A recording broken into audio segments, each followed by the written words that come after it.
There are more reactions following the recent fuel price increase announced by the Nigerian National Petroleum Company Limited. The price of petrol has surged to 1,013 naira per litre in Abuja and other parts of the country, further worsening the already dire economic situation for many Nigerians. The hike has sparked outrage across the country, with citizens expressing frustration over the additional financial burden. The Nigeria Labour Congress and Trade Union Congress are asking the federal government to facilitate a reduction in the petrol pricing regime. For more on this, let's bring in Tony Akeni. He's a member of the Labour Party National Caretaker Committee. Thank you so much for joining us. Thank you for having me. So, I mean, you're a member of the Labour Party, but also, you know, active in the Nigerian Labour Congress, and that's why we're having this political commission. Yeah, right. Political commission. That's why we're having this discussion. Can you tell us again, from the discussion so far, you've been following what's happening in the country as it relates to petrol pricing. What is the stance and position again of the Nigerian Labour Congress regarding this recent fuel hike? We feel thoroughly distressed on behalf of Nigerians' long-suffering population. We feel distraught. We are dazed and amazed by the insensitivity of the government of the day. I think the best starting point will be to reproduce what the NLC president, Comrade Joe Ajaero, said a few days ago. The prices of petroleum products keep traveling upward, and we don't know where the president of Nigeria is taking us to as his passengers. That, for me, is the most graphic way to describe how we feel coming from the president of the Labour Congress. It is horrible, it is terrible, and it is in breach of all previous agreements and understanding between the administration of Bola Ahmed Tinubu and the Nigerian Labour Congress held not many weeks, not many months ago. The understanding was that if they were going to accept 70,000 naira as minimum wage across the board, then there will be stability of the issues, of the things that affect the common man. But this moment as we speak, the prices of petroleum products are going up like a nightmare. You wake up to see one pump price, the following day you see another one. That is what our president meant when he said President Bola Ahmed Tinubu is traveling up north with the prices of petroleum products, and we don't know where he's traveling with Nigerians to. So you do not believe in the total deregulation that the government has embarked on? That's essentially what you're saying. The deregulation that we as Labour Party believe in before now, and that was pronounced clearly, is the type that will first put in place solutions that will help Nigeria meet the challenges of removal of fuel subsidy. It is not the kind of deregulation where you put the cat in front of the horse. It is the deregulation where you put the horse in front of the cat. That is to say, at least in the minimum, this is something you don't need doctorate to understand. Our refinery should be functioning and producing. So when they are producing and the products are available and you remove deregulation, Nigerians will not be pinched. They will not be hurt this much. The only place this administration is driving us to is the very cliff of hell. And we will refuse it, we will reject it. Okay. In terms of refusing and rejecting, you've asked the government to reverse the prices. Is that a threat? How can it be a threat when people are telling you what is in your best interest? It is in the best interest of the president to listen to the pains of the country, of the Nigerian people, because in that way there will be peace between the governed and the government. So it is not a threat, it is in his best interest. So concerning this latest development, has the NLC had discussions again with the president, or is it going to have an opportunity to discuss again with the president?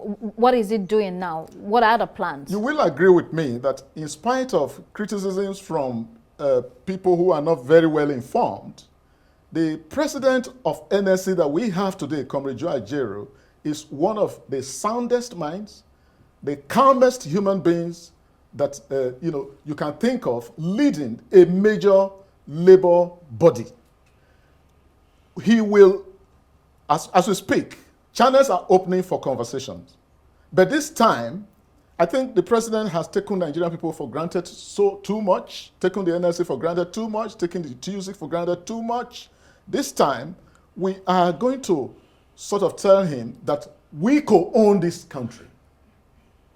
And therefore, what is not good for the goose should not be forced on the throat of the gander.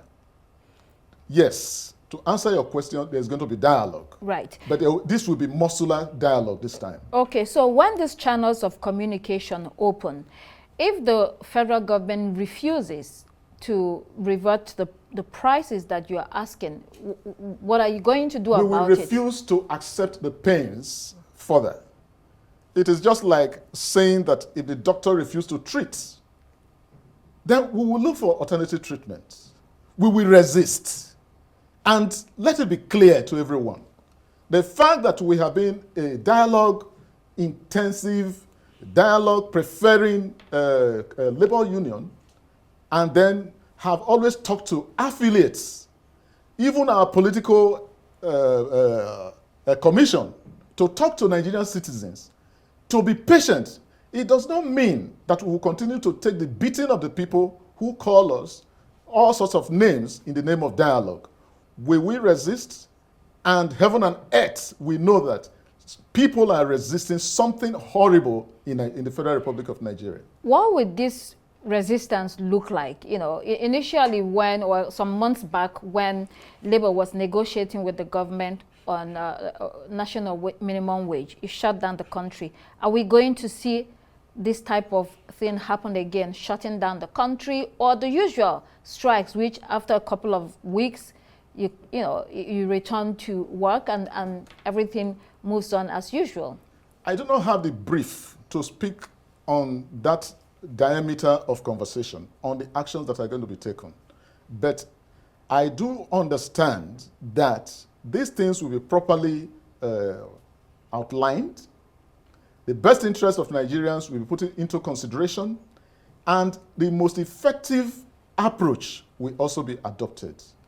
The authorities of the Nigerian Labour Congress and the TUC, who will speak on this, will do so at the appropriate time, after cross-fertilization of concepts and positions have been duly taken. You mentioned earlier in this conversation that Joe Ajaero, the president of NLC, is one of the soundest minds in your opinion, or in your the opinion words. Of many Nigerians, right, who have the facts. But you also know that there are many people that feel like the current NLC is heavily compromised and actually is not fighting for the people and cannot carry the people over the line. With due respect to those who hold that view, I would like to ask, would they like to see Nigerians mow down like flies on the streets of Nigeria by a government that has proved to be terribly insensitive? You see, we have a saying that if you have a fly on your testes, you don't kill it with a hammer, because you will end up killing yourself. You might end up smashing yourself to death. So what NLC has always done is to consider the day-to-day hardship of Nigerians. It is very easy to inspire Nigerians to occupy the streets for weeks on end, months on end. But who provides for their children? Who pay their school fees? So from time to time, we have had to retreat and say, the children of our workers have to be in school. They have to eat. Let us still give this government the benefit of doubt. It is the process of giving the government the benefit of doubt that has given Nigerians the wrong notion. Not all Nigerians. Like I said, it is those who do not know. All of the emotional intelligence that have to come into the decisions of NLC before agreeing to whatever government is offering. Remember the last time that we came to a standstill head-on with President Bola Tinubu? The words of Comrade Joe Ajaero are, for me, unforgettable. He said, we accept because we have to start somewhere, hoping that things will improve for the generality of Nigerians. So that remains the hallmark of a diplomat. That is the hallmark of somebody who cares. If you were to exchange the position of the president of NLC and the president of the Federal Republic of Nigeria, you will agree with me that we will be better off than where we are today. Aren't you fighting a losing battle? The deregulation has occurred. It doesn't look like the government is stepping back. Good. No, a country does not lose battles. It is the government of the day that loses battles, because the government will come and go and the people will remain. Then the history they left behind, we judge them even in their graves. So whatever battle we have today and whatever laurels we come away with in the oncoming face-to-face with the federal government, it is the people that will always be the winners. And the government of the day that will always be the loser. Can you trace and show me the army boots of General Sani Abacha today? Where are they? Who is wearing them today? Who is wearing their uniform? So also, this government, held to grief, pain, and harrowing hardship by President Bola Ahmed Tinubu and his APC government, they will come and they will evaporate. It's a matter of time. And the people will remain. So we, the people, irrespective of the suffering, remain the winners. And therefore, we are not afraid of tomorrow and our engagements with the president of the day. Let's look at another angle. Some have said that you can actually, encourage the government to subsidize production rather than consumption. Wouldn't that be a fair deal, at least, for labor leaders? That has always been the mantra of the presidential candidate that the NLC put forward for Nigerians, Mr. Peter Obi, that, look, let us look at all strategies that can vamp up production so that our people will have more purchasing power. But what do we have? Instead, we have a government that prioritizes purchasing new presidential jets, that prioritizes purchasing 160 billion naira worth of Jeep to people who were put in office yesterday, people who did not have wheelbarrow in their homes.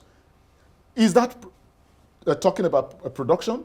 It is not just mouthing it, it is doing it. It is in the doing that the government leaves a legacy. It is not in the mouthing.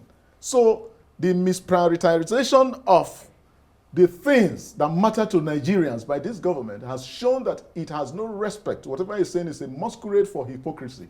It has no respect for the priorities of Nigerians. Can the Nigerian masses count on labor as it is today to fight for them? That is what I am here to tell you on behalf of the NLC. Count on us. We shall not fail. We're moving in the right direction. We have been moderate and sedate in our approach, negotiating on behalf of Nigerians before today.